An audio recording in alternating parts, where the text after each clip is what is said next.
Good morning guys, in front of me is Tecno Spark 10 and let me show you how to add photo to contact.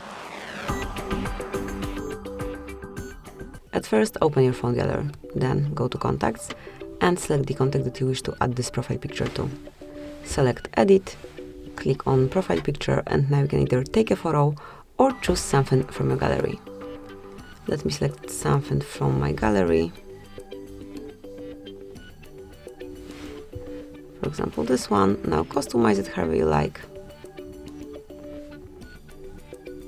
And tap on confirmation mark.